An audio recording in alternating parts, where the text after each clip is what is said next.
Hey, business building warrior. Welcome to Silent Sales Machine Radio. I'm so glad you've joined us for today's episode. Hey, if you're listening to this right when it came out, it's the weekend, and that means we've compiled some really cool concepts and ideas and clips from recent conversations in our community with the students who are using the ideas we teach here to build beautiful businesses. This podcast, again, if you're new around here, is committed to sharing the very real stories from the very real people all over the world who are using the content and training from primarily the Proven Amazon course, which is our flagship training course. There's a link to it at silentjimdotcom. So it's the real stories from those people using that training, building beautiful businesses, and that inspires and encourages all of us. But we also have plenty of content and training as well, besides just those interviews and stories from our students. So if you want to hear hundreds of great success story interviews with our students, scroll back in time. Today's episode might be one of those, or it might be some recent clips and updates from a Q&A session with our community. The team puts something interesting together for us pretty much every weekend, and this is our weekend episode. Hey, before we dive into today's content and see what the team's pulled together for us, I want to give you something for free. If you've never read the Silent Sales Machine book, or if you haven't seen the most recent version of it, that's the book that launched this podcast. It's the book behind the 76,000 member free Facebook group as well. By the way, there's a link to that free Facebook group at silentjim.com. That's e-commerce business building warriors like you from all over the world, launching and growing multiple income streams and sharing the strategies that work with an emphasis on Amazon.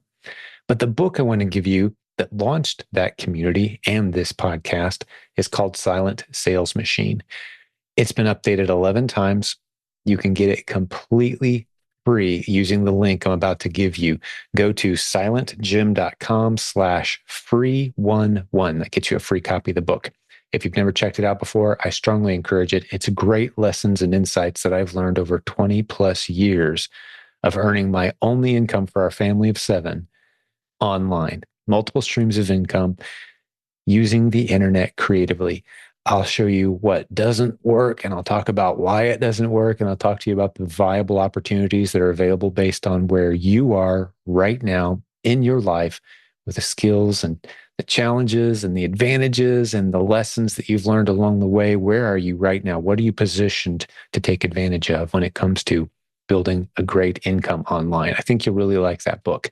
silentjim.com/free11. You can listen to the audio version. Again, no strings attached. We just want to get it into your hands. Well, let's jump over and see what the team has for us on today's episode. My name's Jim. The only income my family of 7 and I have had for about 22 years now is using the internet creatively. The past 14 years or so, we've been the most excited about Amazon. That's where the vast majority of our new students get started. And I've got some people I need to let in. There we go. So as we have new people come to our community and they say, okay, I'm ready to work, show me what works, help me get started, we're probably going to take you to Amazon for the simple reason that that's where half of all transactions take place any given day in the United States. Online, Amazon is dominant. It's growing, and there's a lot of room for growth. Sometimes people hear about the dominance of Amazon and think, oh, it must be saturated. No, Amazon does represent about half of all e-commerce activity in the US, but all e-commerce activity combined, Amazon plus every other website, is still only less than 20% of all retail activity in the US. That 20% will soon grow to 25, 30, 35, 40 in the coming years. Got a lot of growth to do still, guys. So tons of opportunity, still waiting for those of us who want to learn the basic skills.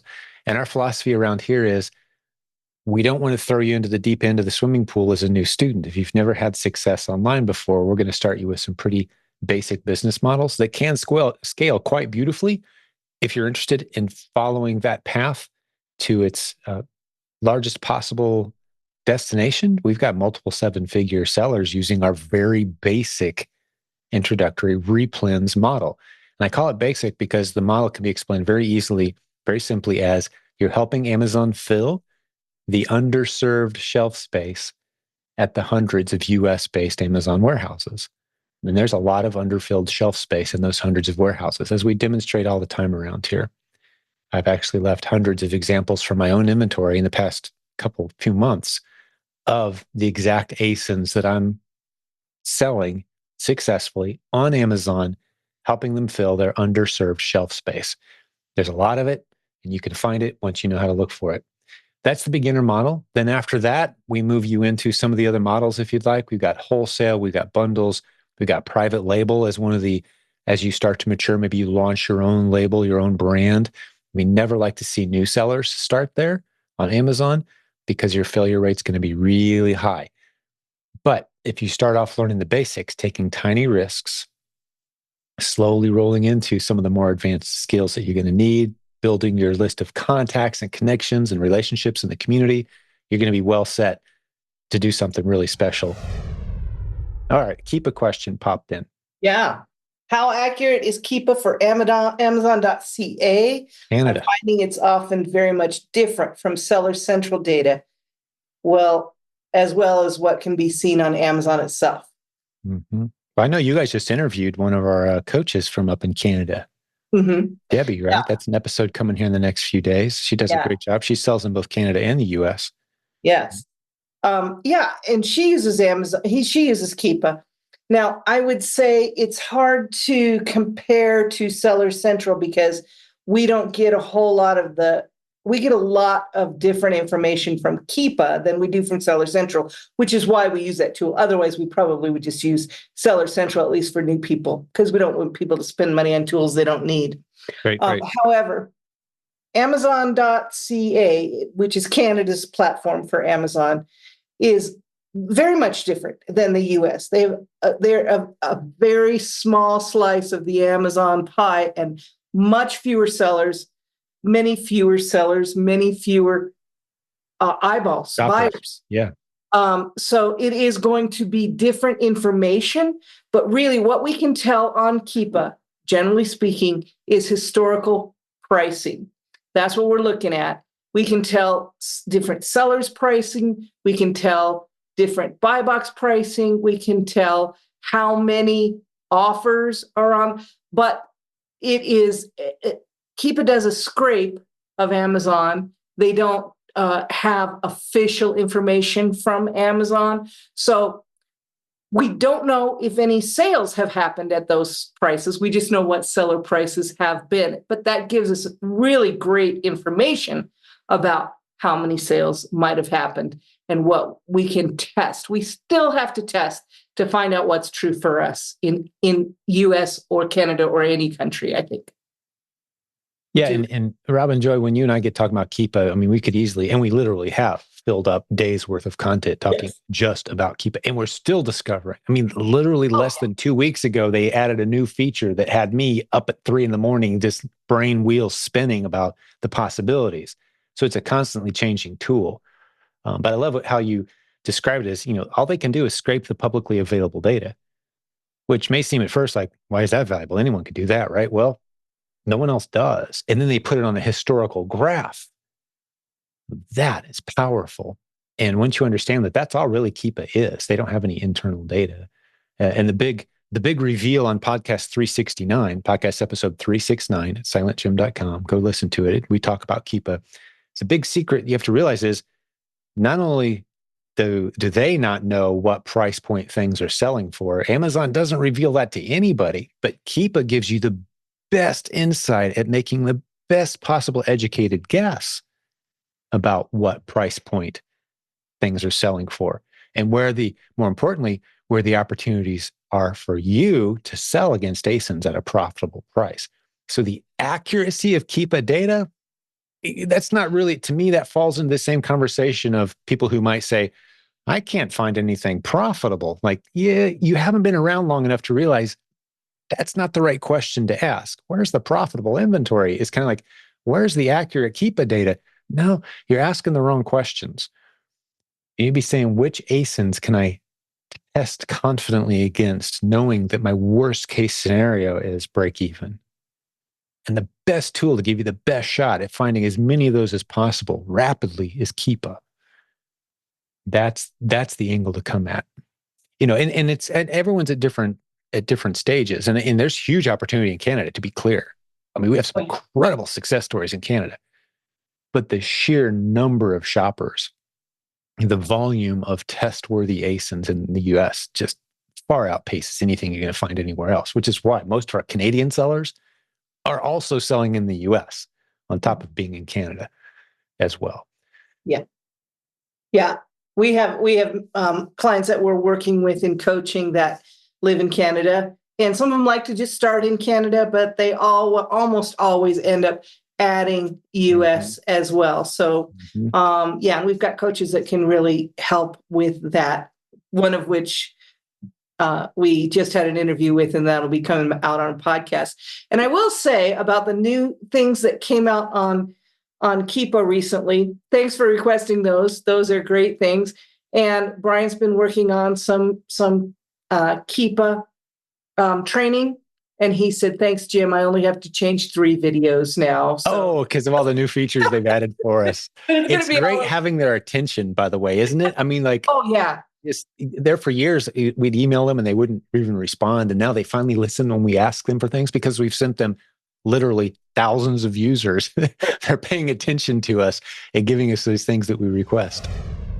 Renee's asking for that OOS Keepa video link again. Yeah, happy to repeat that. And I'll stick it in the chat as well. That's silentjimdotcom/BB, as in buy box, BB70. And I've just dropped it in the chat. That's going to take you straight to, thanks for that, Renee, straight to a post that I've been working on for a few months in the Facebook group, adding, at this point, 200 examples of Keepa charts from my personal inventory where I'm selling product way above buy box, which doesn't make sense to some people till you start to understand that Amazon isn't a central warehouse where shoppers go to price sensitively find the best deal they can.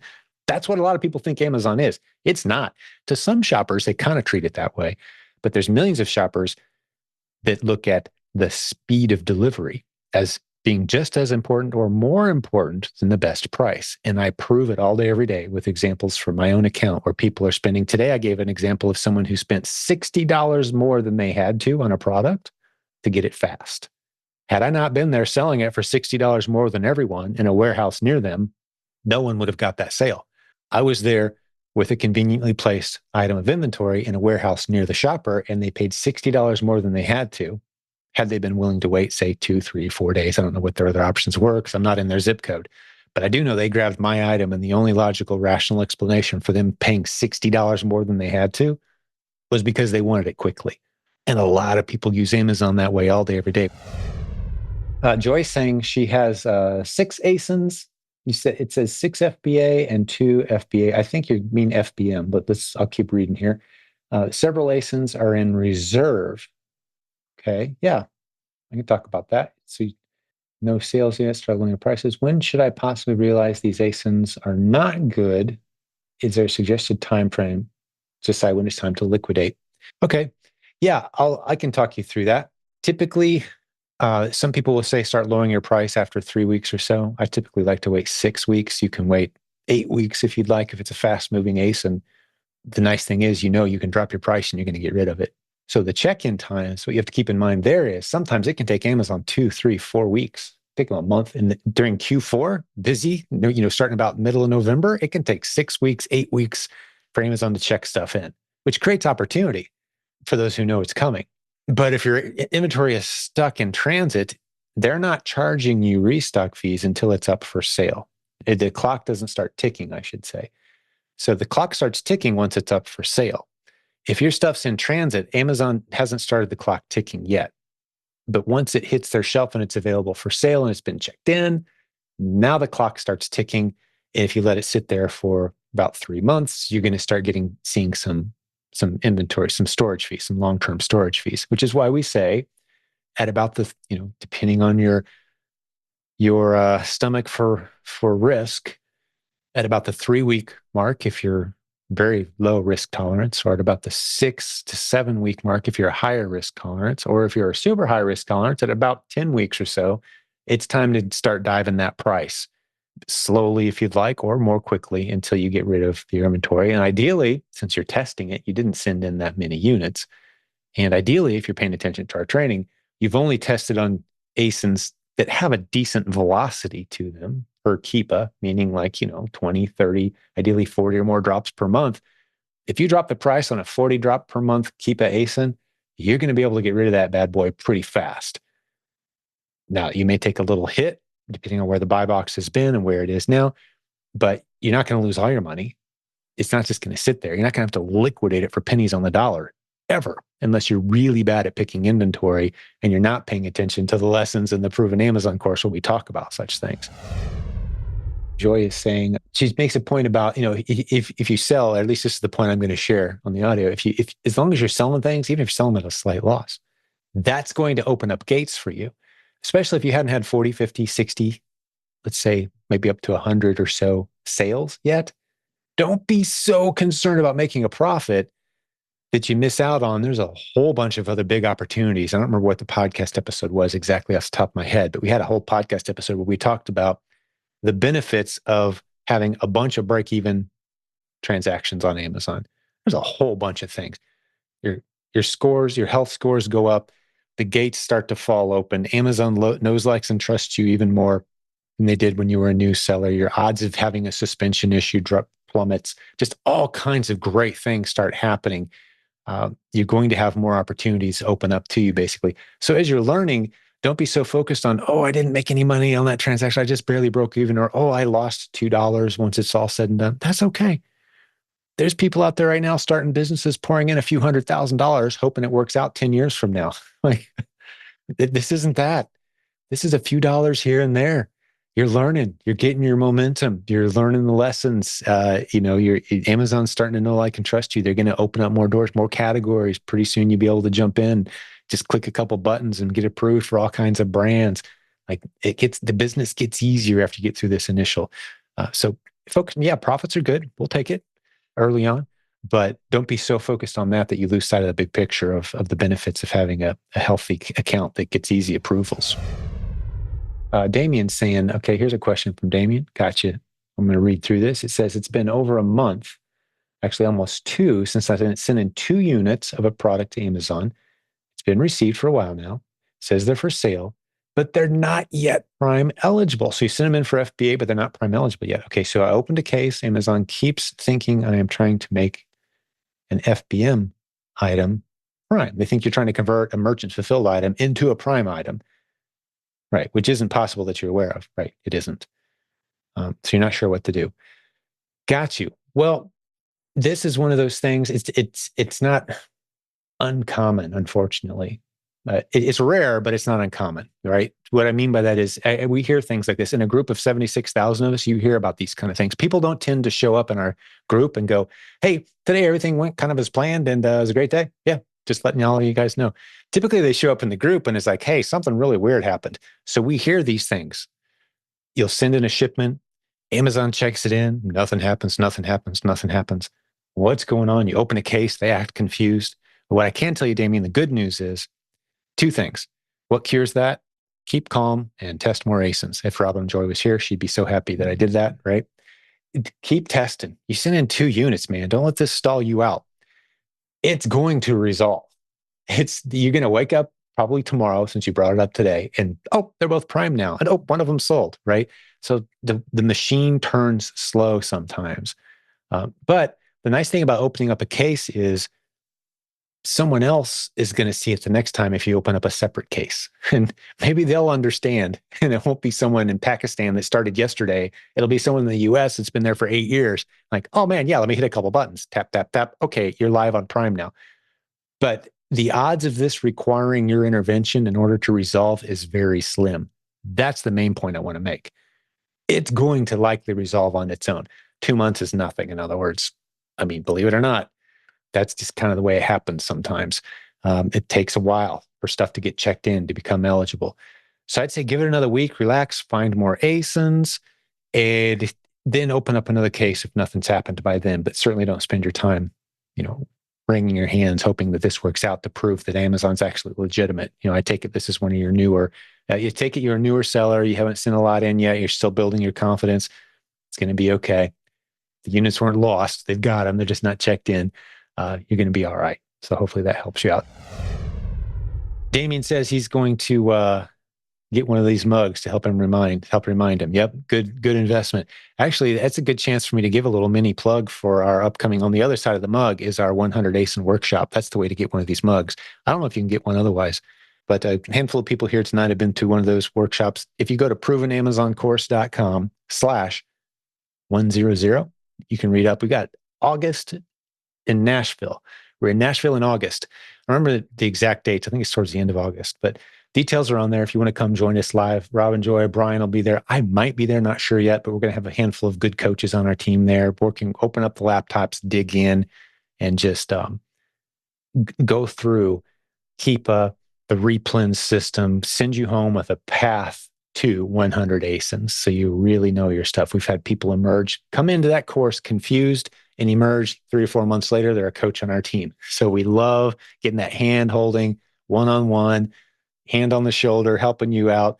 Boy, one of the people we had, it's a memory that stands out to me. We had someone like, hey, I'm seeing what you guys see on the screen up there.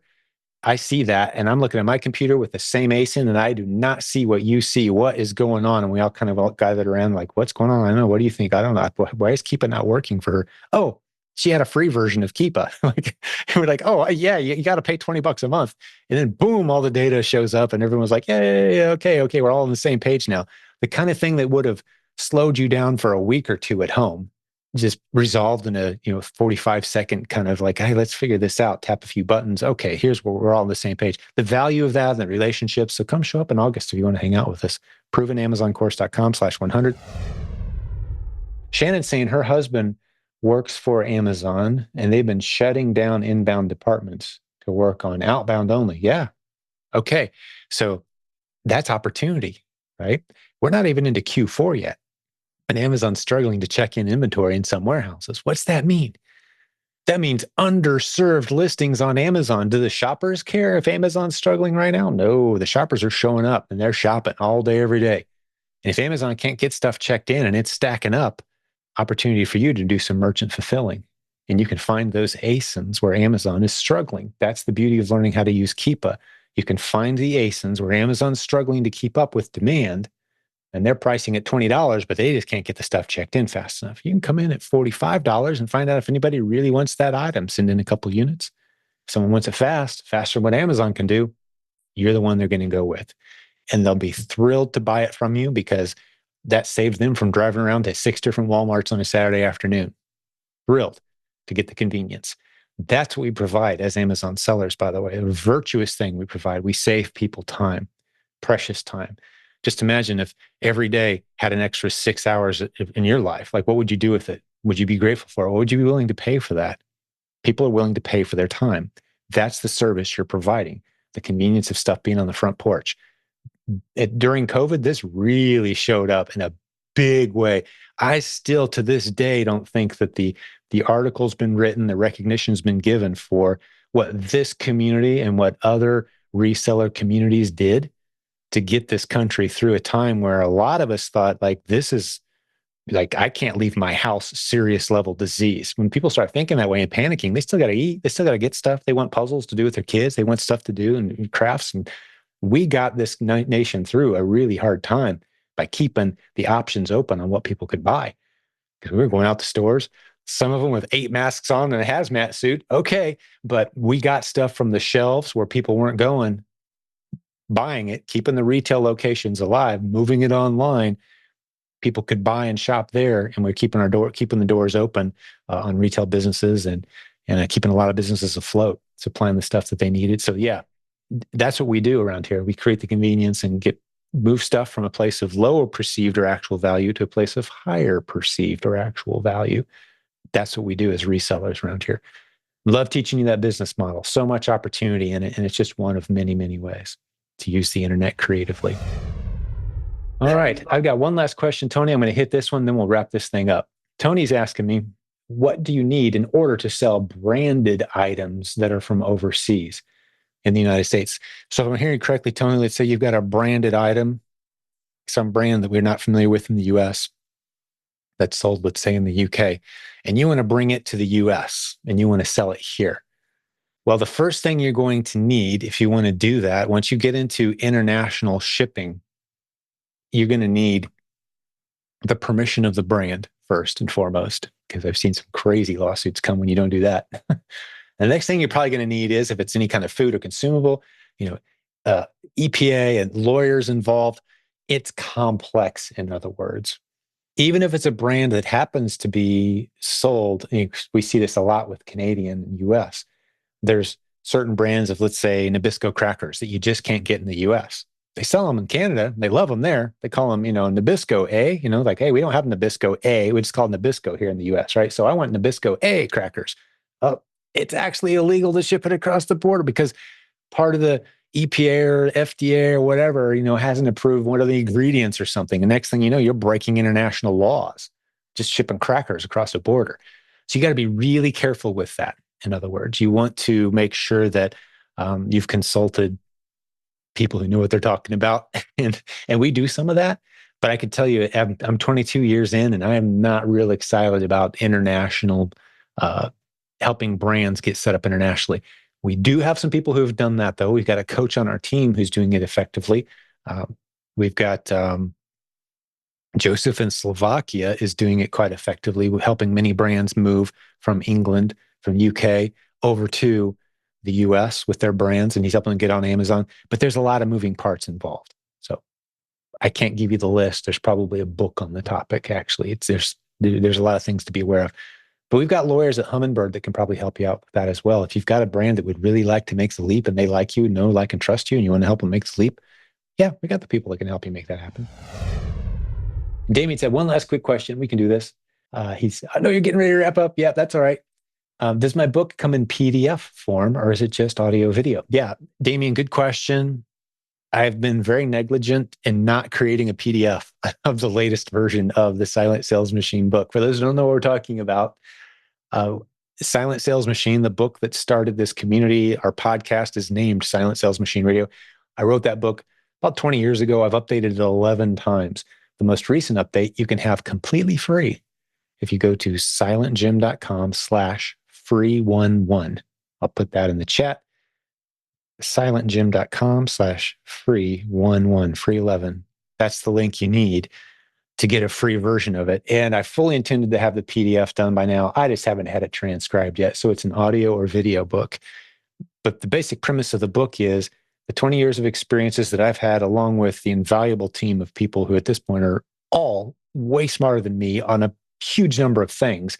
It's a compilation of the lessons we've learned about where you shouldn't start, what opportunities are available to you in e-commerce, where the guardrails are, like you're stupid to go into this direction or that, or like stay away from this. Like, so we talk as much about stuff you shouldn't do as we do stuff you should do. And then we help you decide based on your current location, season of life, gift set, kind of what you see yourself doing with your life, what e-commerce opportunities make the most sense for you. We kind of help you steer you through making a good decision about what's next in e-commerce for you based on where you're at and what you've experienced. That's what I hope the book accomplishes, is just give you some really good ideas about what the next steps are for you. But yeah, right now it's audio and video. PDF, hopefully coming soon. As a goal, I'd love to have it in time for our May 2025 event in Orlando, Florida, which is a good place to end. If you can join us in May, we had a great event just a couple months ago in Orlando, and we're doing it again in Orlando again in 2025. The last 3 days of May 2025, circle it on your calendar, the 29th, 30th, and 31st. Come a few days early, stay a few days late. Those are the 3 days for the event. And if you want information and details and get a reminder, go to this website. It's 3 words, theprovenconference.com is the website. So you can see some pictures from last year, get a feel for the event, and see our lineup. This last year, we had 40 plus breakout sessions, all taught by people from our community, great leaders and people of influence, coaches on our team, that sort of thing, from this community, were the teachers and presenters, all of whom had very successful businesses. It was a great time. And so plan on joining us if you can in Orlando 2025.